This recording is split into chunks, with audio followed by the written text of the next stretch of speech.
आज फिर हमेशा की तरह हम अपनी नई इन्फॉर्मेटिव वीडियो के साथ आपके सामने हाजिर खिदमत हैं। आज की वीडियो में हम बात करेंगे व्हाट इज़ ऑपरेटिंग सिस्टम और हिस्ट्री ऑफ विंडोज़ के बारे में।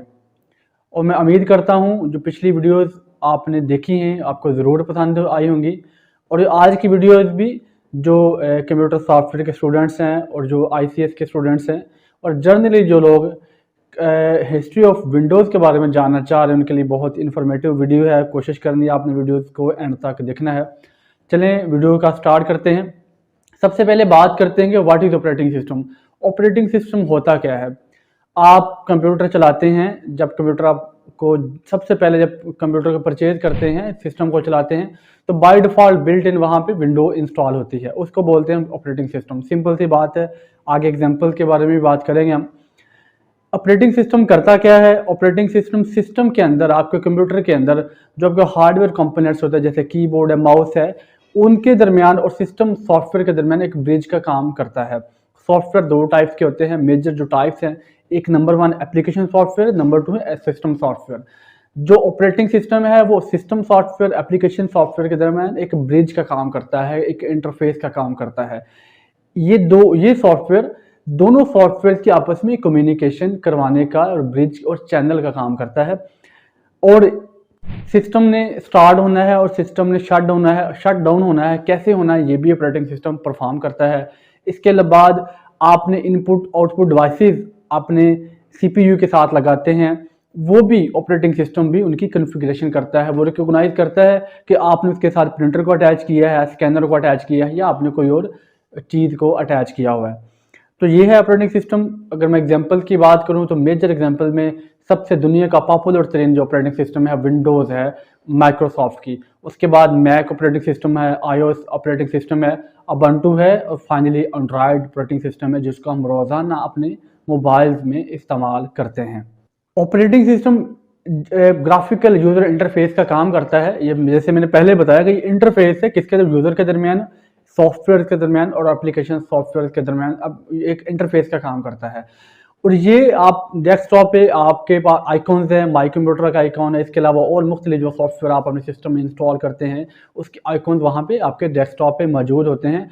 आप जस्ट वन डबल क्लिक करते हैं, कौन सा सॉफ्टवेयर ओपन होना है, ये सारा का सारा काम ऑपरेटिंग सिस्टम कर रहा होता है।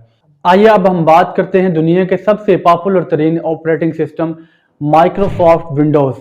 माइक्रोसॉफ्ट विंडोज़ दुनिया के सबसे ज़्यादा पॉपुलर तरीन ऑपरेटिंग सिस्टम है। दुनिया के हर कंप्यूटर के अंदर विंडोज़ इंस्टॉल है। माइक्रोसॉफ्ट की हिस्ट्री भी इंशाल्लाह हम ज़रूर डिस्कस करेंगे। और सबसे पहले हम बात करते हैं ऑपरेटिंग सिस्टम कैसे स्टार्ट हुआ।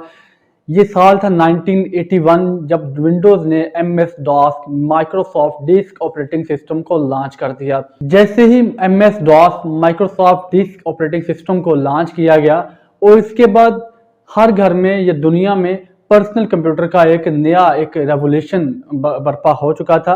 ये ऑपरेटिंग सिस्टम जैसे कि आज का ऑपरेटिंग सिस्टम ऐसा तो बिल्कुल नहीं था। ये कमांड्स के साथ काम करता था, ठीक है जी। इसमें कोई ग्राफिकल यूजर इंटरफेस नहीं था। आपके पास ब्लैक स्क्रीन है, उसके ऊपर वाइट टेक्स्ट है, ठीक है। आपने जस्ट कमांड्स को याद करना है, कमांड्स को टाइप करना है, देन वो आपका सिस्टम वो करता था काम। ये ऑपरेटिंग सिस्टम सबसे पहला ऑपरेटिंग सिस्टम था दुनिया में जो कि यूज़र के लिए, यूज़र इंटरफेस के लिए बनाया गया। तो माइक्रोसॉफ्ट ने इसको 1981 में लॉन्च किया था और फाइनली 1994 में ये माइक्रोसॉफ्ट ने इस ऑपरेटिंग सिस्टम को आउटडेटेड करार देकर इसको क्लोज कर दिया था कि कोई भी इस ऑपरेटिंग सिस्टम को यूज़ ना करे। अगर इसकी लाइफ की बात करें 1981 में ये स्टार्ट हुआ था, 1994 में ये क्लोज हो चुका था। लेकिन ये इब्तदा थी सबसे पहले आपके ऑपरेटिंग सिस्टम की। ये डिस्क ऑपरेटिंग सिस्टम ऐसे ही काम करते थे। इसमें कोई आइकॉन्स वगैरह नहीं होते थे, कोई डेस्कटॉप नहीं होता था। जस्ट आपके सामने वाइट स्क्रीन और उसके ऊपर ब्लैक टेक्स्ट है। आपने कमांड टाइप करनी है। अगर आपने किसी भी ड्राइव में जाना है तो वहाँ पे आपने कमांड टाइप करनी है। आपके पास ग्राफिकल यूजर इंटरफेस नहीं हुआ करता था। डिस्क ऑपरेटिंग सिस्टम के बाद विंडोज़ ने 1985 में विंडोज़ 1.0 को लॉन्च किया। ये सेकंड ऑपरेटिंग सिस्टम था, सेकंड विंडोज़ थी माइक्रोसॉफ्ट के बिहाफ से। अब इसमें ये था कि आपको कमांड्स को टाइप नहीं करना पड़ता था। आपके पास बॉक्सेस का ऑप्शन आ चुका था। आपको बॉक्सेस को सिलेक्ट करने के बाद अपना कोई भी आप इनपुट दे सकते थे अपने सिस्टम को। यही एक मेजर चेंज था जो कि माइक्रोसॉफ्ट इस विंडोज़ में लेके आया था। उस मेजर चेंज को करने के बाद उन्होंने इस वर्जन को चेंज कर दिया और इसको नाम दिया विंडोज़ 1.0 और ये सेकंड वर्जन था माइक्रोसॉफ्ट विंडोज़ का। जनाब ये साल था 1987 और माइक्रोसॉफ्ट ने लॉन्च कर दी थी विंडोज़ 2.0। ये माइक्रोसॉफ्ट के बिहाफ पे विंडोज़ का थर्ड वर्जन था। अब अगर मैं यहाँ पे कहूँ कि ये रेवोल्यूशनरी चेंज था, सबसे जो पहला जो बुनियादी तौर पे जो चेंज उन्होंने माइक्रोसॉफ्ट ने किया विंडोज़ 2.0 में किया। इसमें क्या किया, इसमें सबसे पहले डेस्कटॉप का ऑप्शन हमें दे दिया। उसके बाद यहाँ पे आइकॉन्स आ चुके थे, कीबोर्ड का शॉर्टकट मिल गए और एक्स्ट्रा ग्राफिकल यूजर इंटरफेस की फैसिलिटी मिल गई। अब आपको कमांड टाइप करने की ज़रूरत नहीं है, आपको बॉक्सेस में कोई सिलेक्शन करने की ज़रूरत नहीं है, आपके पास क्लिक का ऑप्शन आ चुका था और आपके पास डेस्कटॉप का एप्लीकेशन, डेस्कटॉप का एक आपके पास इंटरफेस मौजूद है। और ये एक बुनियादी चेंज था क्योंकि अब आपके पास चीज़ें विजुअली नज़र आ रही हैं, आइकॉन्स मौजूद हैं और आपके को कमांड्स को याद करने की ज़रूरत नहीं है। जस्ट इमेजिन अगर आपने माई कंप्यूटर से आगे फोल्डर में जाना है, कोई चीज़ ओपन करनी है और सारी की सारी कमांड आपको याद करनी हो तो आपके लिए कितना मुश्किल होगा एक जगह से दूसरी जगह पे जाने के लिए। सो अब ये टेंशन ख़त्म हो चुकी थी और इसके बाद जैसे ही विंडो 2.0 एक फेमस हुई और सिस्टम्स का इस्तेमाल ऑफिस के बजाय घरों में भी होना शुरू हो चुका था। ये माइक्रोसॉफ्ट का सबसे पहला फेमस तरीन वर्जन था विंडोज 2.0। विंडोज 2.0 के बाद माइक्रोसॉफ्ट ने 1990 में यानी कि 1990 से लेकर 1994 के दरमियान विंडोज 3.0 को लॉन्च किया। ये विंडोज पहली विंडोज से भी बेहतरीन वर्जन के साथ सामने आई थी। इसमें सबसे जो बुनियादी चेंज था वो 16 कलर बिट आपको एक का सपोर्ट मिलने लगा था। चीज़ों को ज़्यादा ऑप्टिमाइज किया गया था, ग्राफिकल यूज़र इंटरफेस को मज़ीद बेहतर से बेहतरीन किया गया था और फाइल मैनेजर, प्रोग्राम मैनेजर को भी इसी विंडोज़ में इंट्रोड्यूस करवाया गया था। और सबसे जो अहम तरीन चीज़ है कि यही वो विंडोज 3.0 से जहाँ से कंप्यूटर गेमिंग का आगाज़ हुआ था।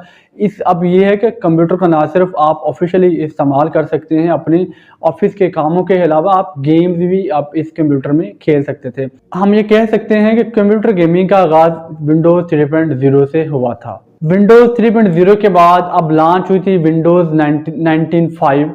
ये विंडोज लॉन्च होने का साल था 1995। माइक्रोसॉफ्ट में इस अब ये बात 16 बिट के आर्किटेक्चर से 32 बिट आर्किटेक्चर पे आ चुकी थी। मीन टू से जो उस टाइम जो सॉफ्टवेयर सिस्टम के बनाए जा रहे थे वो 32 बिट के आर्किटेक्चर पे बनना स्टार्ट हो गए, जो कि जिसकी स्पीड पहले सॉफ्टवेयर की निस्बत बहुत ज़्यादा थी। इसमें सबसे बुनियादी चीज़ ये थी कि इसमें 32 बिट के आर्किटेक्चर पर सॉफ्टवेयर भी तैयार किए जाने लगे।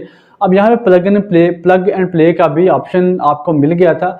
मीन टू से अगर आप अपने सिस्टम के साथ हार्डवेयर कंपोनेंट को अटैच करते हैं, स्कैनर अटैच करते हैं या प्रिंटर अटैच करते हैं तो सिस्टम खुद ही चीज़ चेक कर लेता था कि मेरे साथ किस डिवाइस को अटैच किया गया है और उसकी कॉन्फ़िगरेशन भी ऑटोमेटिकली हो जाती थी। उसके बाद जो इसमें और चेंज यहाँ पे की गई थी, यहाँ पे ये मेमोरी लिमिट को भी ख़त्म कर दिया गया था। उससे पहले अगर आप फाइल बनाते हैं 3.0 के वर्जन में कोई भी फाइल आप क्रिएट करते हैं, अगर आप उसको नेम देते तो वो 8 कैरेक्टर से ऊपर हम नाम नहीं ही दे सकते थे। यहाँ ये मेमोरी लिमिट को भी ख़त्म कर दिया था। मीन टू से अगर आप किसी भी फाइल का जितना भी लंबा नाम रखना चाहते हैं तो आप रख सकते हैं विंडोज़ 95 में। और इसके अलावा जो 640K की मेमोरी लिमिट हुआ करती थी वो भी अब उसकी लिमिट भी ख़त्म होने के बाद ज़्यादा हो चुकी है। दोस्तों ये साल था 1998 और माइक्रोसॉफ्ट ने लॉन्च कर दी थी विंडो 98। ये विंडो भी पहली विंडो की निस्बत बहुत ज़्यादा बेहतर थी। चीज़ों को नई चीज़ों को इंट्रोड्यूस करवाया गया, डीवीडी को इंट्रोड्यूस करवाया गया, यूएसबी को इंट्रोड्यूस करवाया गया और सबसे जो अहम तरीन चीज़ सबसे पहली दफ़ा विंडोज़ ने इंटरनेट एक्सप्लोरर इंट्रोड्यूस करवाया था विंडोज़ 98 में करवाया था। अब ये कोई मसला नहीं था कि आप फाइल को लोकल सेव करते हैं या आप सर्वर पे सेव कर रहे हैं, आपने उस फाइल का पाथ देना है तो आप उस फाइल तक पहुंच जाते थे। इंटरनेट एक्सप्लोरर के इंट्रोडक्शन के साथ ही इंटरनेट की दुनिया का आगाज़ हो चुका था। 1998 में सबसे पहले लोग आप सिस्टम पे बैठ के आप इंटरनेट को यूज़ कर सकते थे।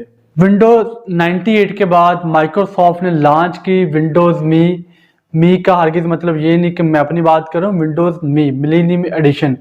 ये विंडो 98 का ही एक अपडेट वर्जन था। इसमें जो नई चीज़ जो वो ये थी कि बूट इन डॉस का ऑप्शन जो था वो ख़त्म कर दिया गया। बस एक सिंपल सी अपडेट के साथ ही विंडोज़ ने विंडोज़ मिलेनियम एडिशन विंडोज़ मी के नाम से ये विंडो लॉन्च कर दी। दोस्तों बात करते हैं विंडोज़ एक्सपी।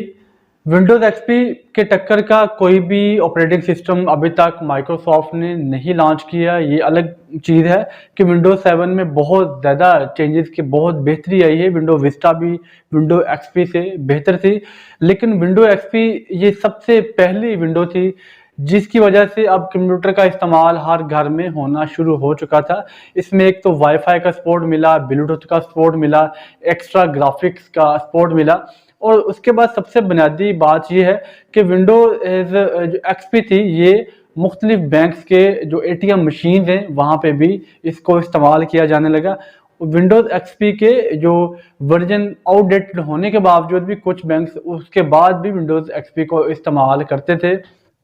विंडोज़ एक्सपी के बाद माइक्रोसॉफ्ट ने लॉन्च की विंडोज़ विस्टा। ये एक बहुत ही एडवांस विंडो थी कंपैरेटिवली विंडो एक्सपी की निस्बत।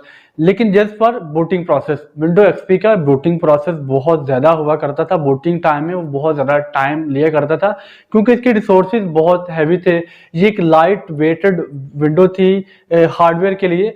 मीन टू से ये इसका बूटिंग प्रोसेस बहुत ज़्यादा कम था कंपैरेटिवली विंडो एक्सपी से।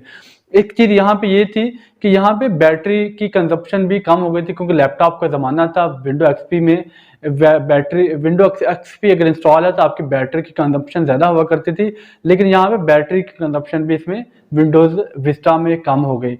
इसके रिसोर्सेज को लाइट किया गया, इसके बाद बूटिंग प्रोसेस को कम किया गया। ये फंक्शनैलिटी के लिहाज से बहुत ही एडवांस विंडो थी, लेकिन विंडो एक्सपी की निस्बत ये बहुत ज़्यादा फेमस ना हो सकी। ये साल था 2009 और माइक्रोसॉफ्ट ने लॉन्च कर दी विंडोज 7। विंडोज 7 विंडो एक्सपी के बाद सबसे ज़्यादा पॉपुलर होने वाली विंडोज़ थी। इसमें सबसे पहले टच का सपोर्ट मिला, यानी कि लैपटॉप में टच का सपोर्ट भी मिलना स्टार्ट हो चुका था। इंटरनेट एक्सप्लोरर 8 को इंट्रोड्यूस करवा दिया गया और वर्चुअल हार्डवेयर का भी इंट्रोड्यूस करवाया गया। मिनटों से ये विंडो भी विंडो विस्टा से भी लाइट वेट विंडो थी। आज भी कुछ लोग विंडोज़ 10 को छोड़ के विंडोज़ 7 का इस्तेमाल करते हैं। ये अगर मैं बात करूँ विंडोज़ की हिस्ट्री के हवाले से तो सबसे ज़्यादा पॉपुलर भी थी और सबसे ज़्यादा यूज़र फ्रेंडली विंडो अगर कहा जाए तो विंडोज़ 7 है। आज भी बहुत सारे लोग विंडो 10 की बजाय विंडोज़ 7 का इस्तेमाल करते हैं due to the reason that कि ये सबसे ज़्यादा यूज़र फ्रेंडली विंडो कहलाई जाती है। इसलिए आज भी अगर देखा जाए कंपैरेटिवली विंडो 10 की बजाय लोग विंडो 7 को ऑफिसेज में अब भी बहुत ज़्यादा इस्तेमाल कर रहे हैं। अब बात करते हैं विंडो 8 की। साल 2012 में माइक्रोसॉफ्ट ने लॉन्च कर दी विंडो 8 को। अगर पिछली हिस्ट्री की बात की जाए तो माइक्रोसॉफ्ट ने विंडो की जो वर्जन थे नेक्स्ट वर्जन उसका हमेशा पहले से बेहतरीन पॉपुलर हुआ करता था, लेकिन विंडो 8 में एक उन्होंने नई चीज़ ऐड की क्योंकि ये टच का ज़माना आ चुका था, टैबलेट्स का ज़माना था और लोग टच डिवाइसेस का इस्तेमाल करने लगे। तो माइक्रोसॉफ्ट ने भी सोचा हम क्यों ना इनको टच का ऑप्शन दे, और जैसे हम विंडो को इंस्टॉल करते हैं तो आपके सामने टाइल्स का ऑप्शन आ जाता था। अगर हम आम रूटीन की बात करें तो लेमैन पर्सन को समझ ही नहीं आती थी कि ये क्या चीज़ है। यूज़र इंटरफेस बिल्कुल भी फ्रेंडली नहीं था कंपेयर टू विंडो 7 थे। जैसे ही किसी बंदे ने विंडो 8 इंस्टॉल की है और मेरा नहीं ख्याल कि 1 घंटा भी इसको रहने दिया और 1 घंटे के बाद विंडो 7 पे वो पर्सन दोबारा से चला गया था। विंडो 8 सबसे ज़्यादा फेल होने वाली विंडो थी माइक्रोसॉफ्ट की। अब माइक्रोसॉफ्ट की अगर प्रोडक्ट्स की बात की जाए तो सबसे ज़्यादा जो नॉन पॉपुलर प्रोडक्ट है ऑपरेटिंग सिस्टम के हवाले से वो है विंडो 8। रीज़न इसके डिज़ाइन की वजह से विंडो टोटल के टोटल फ्लॉप हो गई। दोस्तों ये साल था 2015 और माइक्रोसॉफ्ट ने लॉन्च कर दी विंडोज़ 10। और सबसे पहला जो माइक्रोसॉफ्ट ने काम किया उन्होंने सबसे पहले अपनी गलती को दुरुस्त करने की कोशिश की। अब उन्होंने फिर से दोबारा से स्टार्ट का बटन हमें दे दिया, टाइल का ऑप्शन भी दे दिया और स्टार्ट का बटन भी का ऑप्शन भी दे दिया। अब हम स्टार्ट बटन के साथ टाइल का ऑप्शन भी देख सकते हैं। मतलब कि माइक्रोसॉफ्ट ने विंडो 8 और विंडो 7 के दोनों को मिला के विंडो 10 को इंट्रोड्यूस करवा दिया। और जो अहम चीज़ यहाँ पे अपडेट हुई वो माइक्रोसॉफ्ट एज को इंट्रोडक्शन है। इंटरनेट एक्सप्लोरर जो कि सबके जहन में एक इमेज बन चुका है कि वो बहुत स्लो चलता है, ये हम सब हमारे जहन में एक स्केच या हमारे जहन में एक इमेज बन चुका था कि इंटरनेट एक्सप्लोरर की स्पीड बहुत ज़्यादा कम होती है।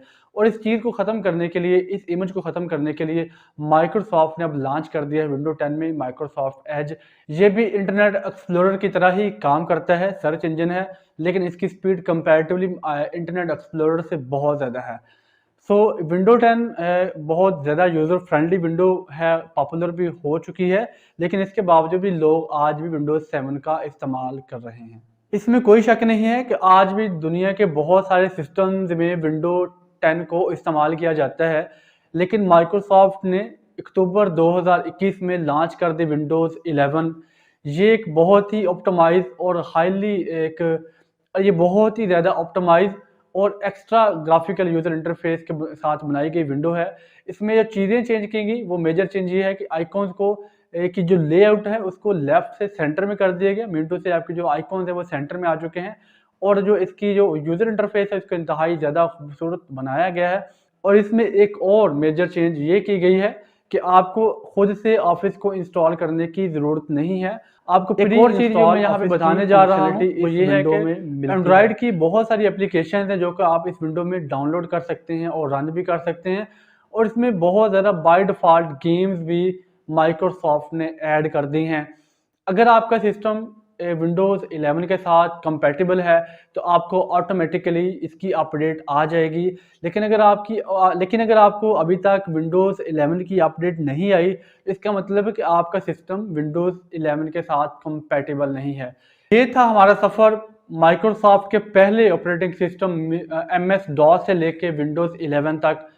और आई होप आपको ये वीडियो बहुत पसंद आई होगी और ये वीडियो आपके लिए बहुत ही फ़ायदेमंद साबित होगी। इंशाल्लाह बहुत जल्द नेक्स्ट वीडियो में मिलते हैं, तब तक के लिए